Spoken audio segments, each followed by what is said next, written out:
जय गुरु जोहार। मैं Amrita Datta, department of history. आज के इस पीपीटी में मैं आपको MG2 पेपर, यानी ये भी NEP की ही है, MG2 पेपर के Megasthenes descriptions of India, Megasthenes का भारत का वर्णन उन्होंने किस तरह से किया है, कुछ छोटे सार में मैं आप लोगों को इस मैटर के बारे में थोड़ी सी जानकारी दूंगी। मैं आपको ये भी बता दूं कि इससे पहले कि जो भी आप NEP के वीडियोस देख रहे थे वो मेजर पेपर 1 था। ये जो पेपर है वो सेमेस्टर 2 है, मेजर 2। जैसे कि आप देख पा रहे हैं कि अगर ये मैप देखेंगे तो इसमें मैं आपको दिखाना चाहती हूँ कि मौर्य एम्पायर कहाँ से स्टार्ट हुआ था और कहाँ तक ये फैली हुई थी। और इसी के साथ इसमें मैं एक मेगास्थनीज की फोटो कोशिश की हूँ दिखाने का, और वो किस तरह से अपने भारतवर्ष में भारतवर्ष में आए। तो मैं इसके बारे में भी थोड़ा सा आपको जानकारी, जो आप ये पिक्चर आप देख पा रहे होंगे, ये इसमें बताया जा रहा है कि वो किस तरह से यहाँ पे हमारे एरिया में या भारतवर्ष में दाखिल हुए थे। हालांकि मेगास्थनीज चंद्रगुप्त मौर्य के दरबार में यूनानी राजदूत था।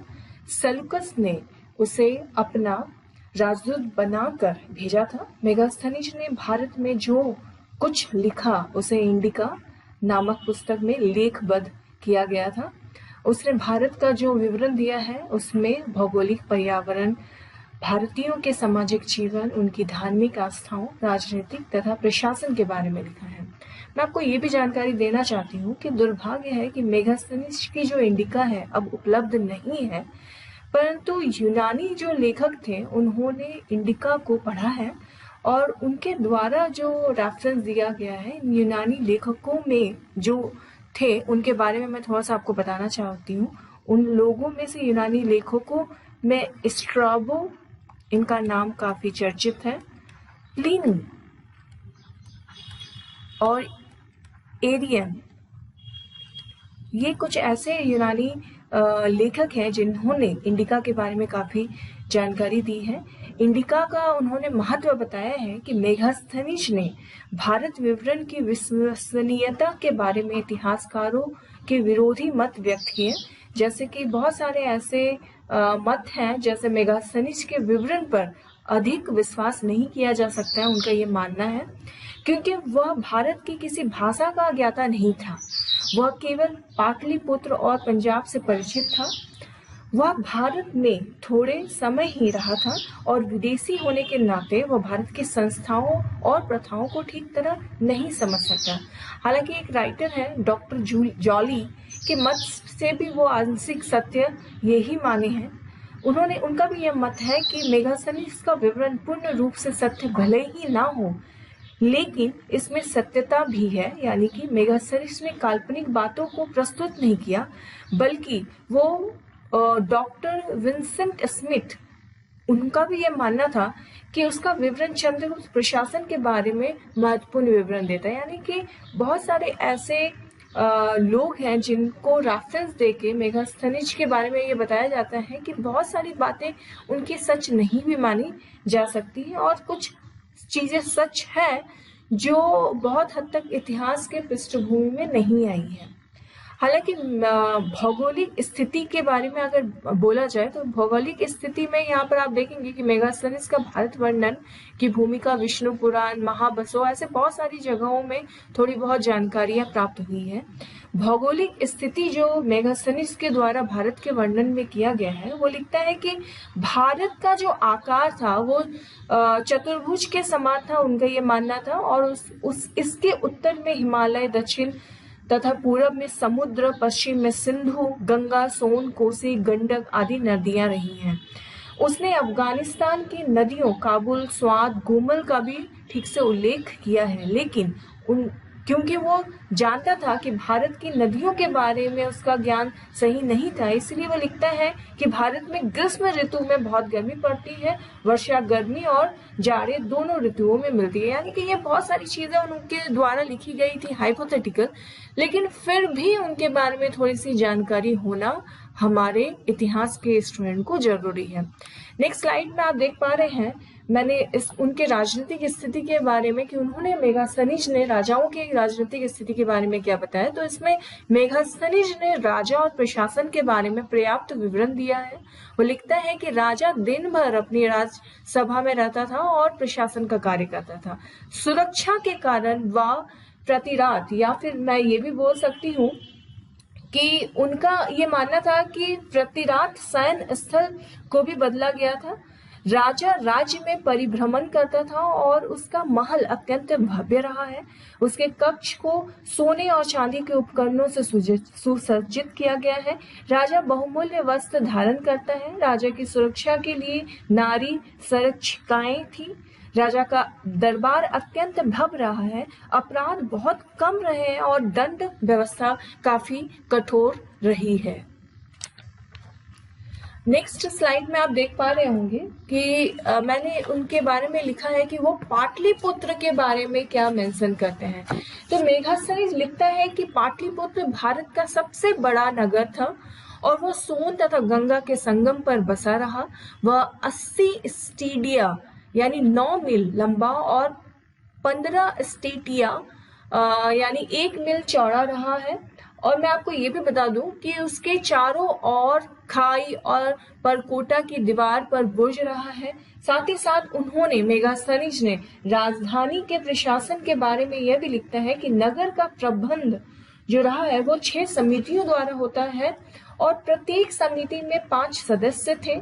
वे समितियां उद्योग, विदेशियों की देखभाल, जन्म मरण का रिकॉर्ड, व्यापार पर नियंत्रण, बिक्री, कर, बाजार में विकृत वस्तुओं की शुद्धता का काम करती थी। ये बहुत सारी ऐसी चीजें हैं जो मेगास्थनीज ने अपने किताब इंडिका में इंडिकेट किया है और जिसके बारे में थोड़ी बहुत जानकारी हम लोगों के पास है। नेक्स्ट उन्होंने ये भी युद्ध कार्यालय यानी कि युद्ध से रिलेटेड जो उन्होंने बातें बताई है, जैसे कि मेगास्थनीज ने युद्ध कार्यालय का विवरण भी दिया है। वो लिखता है कि इस कार्यालय में 30 सदस्य होते थे। वे 6 मंडलों में विभाजित थे। इन मंडलों का संबंध नौसेना, सेना की रसद व परिवहन, पैदल सेना, अश्वरोही सेना, रथ सेना और हाथी सेना से थी। ये कुछ ऐसी चीजें हैं जो अक्सर बहुत बार पूछा जाता है कि उन्होंने मेगास्थनीज ने युद्ध से रिलेटेड किन किन बातों की जानकारी दी है। तो ये जो नौसेना, सेना, रसद, परिवहन, पैदल सेना और अश्वारोही सेना, रथ सेना, हाथी सेना, जिससे आपको लगेगा कि यार ये तो अभी भी इसी टाइम में भी यही सब है, लेकिन मैं आपको ये जानकारी में दे दूं कि उस टाइम में ये सब चीजें मौजूद थी। मेगास्थनीज के द्वारा सामाजिक व्यवस्था के बारे में मेगास्थनीज लिखता है कि भारतीयों का नैतिक जो स्तर था वो काफी ऊंचा था। वे सत्यवादी थे और मिथ्या नहीं बोलते थे। वो लिखता है कि भारतीय समाज 7 वर्गों में विभक्त था। ये 7 वर्ग इस प्रकार थे, जैसे कि मैं आपको यहाँ पर लिख के आपको बताऊंगी कि इसमें था दार्शनिक, कृषक, पशु चालक,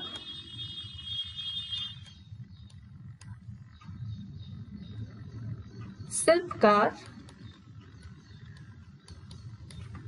सैनिक, अधिकारी और परिषद। ये कुछ ऐसे थे जिनके वो बोलते हैं कि ये 7 वर्ग थे और ये जाति प्रथा के बंधन से कठोर थे। ये जाति प्रथा जितना कठोर है आज के डेट में, उससे भी कठोर ये सारे जो मैं आपको लिख के बताई हूँ, दार्शनिक, कृषक, पशु चालक, शिल्पकार, सैनिक, अधिकारी, परिषद, ये सारी जो 7 वर्ग थे वो जाति प्रथा से भी कहीं गुना कठोर थे।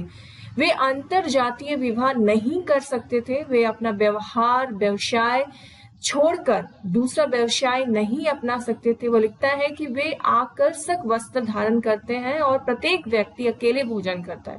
वह लिखता है कि भारत में दास प्रथा नहीं थी। वह सती प्रथा या पर्दा प्रथा का कोई उल्लेख नहीं करता है। ये याद रखिएगा, उन्होंने सती प्रथा या पर्दा प्रथा का मेगास्थनीज ने कोई उल्लेख नहीं किया है। वह कहता है कि भारतीय लिखना नहीं जानते, जो स्पष्ट रूप से गलत था। हालांकि उन्होंने ऐसी बहुत सारी तमाम चीजें मेगास्थनीज ने अपने शब्दों में बताया है जो काफी गलत रही है, बट फिर भी हमारा काम है इतिहास का वजूद ढूंढना, इतिहास के बारे में जानना। तो ये भी एक उनका प्रेडिक्शन था जो उन्होंने बताया था भारतीयों के बारे में या फिर हमारे इतिहास के बारे में। नेक्स्ट है आर्थिक स्थिति। मेगास्थनीज ने भारत की भूमि की उर्वरता का वर्णन किया है। वो लिखता है कि वह वर्ष में 2 फसलें होती हैं। राज्य सिंचाई की ओर ध्यान देता है। कृषि की देखभाल के लिए राज्य ने अधिकारी नियुक्त किए हैं। वे मार्गों तथा जल मार्गों का निरीक्षण करता है। साथ ही साथ मैं आपको ये भी बताना चाहूंगी कि वो मार्गों पर दूरी बताने वाले पत्थर लगवाते थे। साथ ही साथ वो भारत समृद्धिशाली थे। भारत में कभी दुर्भिक्ष नहीं पड़ा। भारत में सोना, चांदी, तांबा, लोहा प्रमुख धातुएं रही। वह अनेक शिल्पों का भी वर्णन करते हैं। ये मेगास्थनीज की दिए गए जानकारियों के बारे में मैं आपको बताना चाह रही थी। उन्होंने धार्मिक स्थिति के बारे में बताया। मेगास्थनीज का ये मानना था और या मेगास्थनीज में लिखता है कि भारतीय पुनर्जन्म में विश्वास करते हैं। वे यूनानी देवताओं डियानिशियस और हेलिक्लिस की पूजा करते थे। वास्तव में ये देवता शिव और कृष्ण थे। वह कहता है, वह लिखता है कि वह भारतीय शवों के ऊपर छोटी समाधियां बनाते हैं।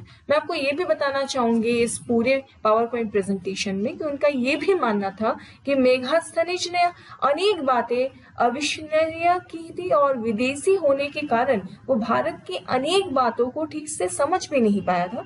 परंतु जैसे 7 वर्णों का उल्लेख, दास प्रथा लिपि के बारे में उनका विवरण सत्य नहीं है, फिर भी उनके विवरण का महत्व है। इसका वर्णन भारत के बारे में प्रथम विदेशी का वर्णन माना जा सकता है। हालांकि मैं ये भी आपको बता दूं कि किसी भी विदेशी, क्योंकि हमारे अगर आप प्राचीन भारतीय ऐतिहासिक स्रोत के बारे में अगर आप जानकारी लेंगे तो आपको 3 स्रोतों के बारे में पता चलेगा। पहला है साहित्यिक स्रोत, पुरातात्विक स्रोत और विदेशी यात्रियों के वृत्तांत। तो विदेशी यात्रियों में मेगास्थनीज भी एक अपना वृत्तांत का अहम रोल अपनाया है और मुझे लगता है कि किसी भी विदेशी यात्रियों की जानकारी की उनकी सोच भारत के दिशा में, भारत के अस्तित्व के बारे में उनकी क्या जानकारी थी या वो क्या बताना चाहता था के बारे में जानना जरूरी है। तो आज के पावर पॉइंट प्रेजेंटेशन में मैं आपको सिर्फ मेगास्थनीज के जो उन्होंने वर्णन किया था भारत के बारे में थोड़ी बहुत चीजों के, उसी के बारे में इस पावर पॉइंट प्रेजेंटेशन में मैं आपको बताना चाहती हूँ। जय गुरु, धन्यवाद।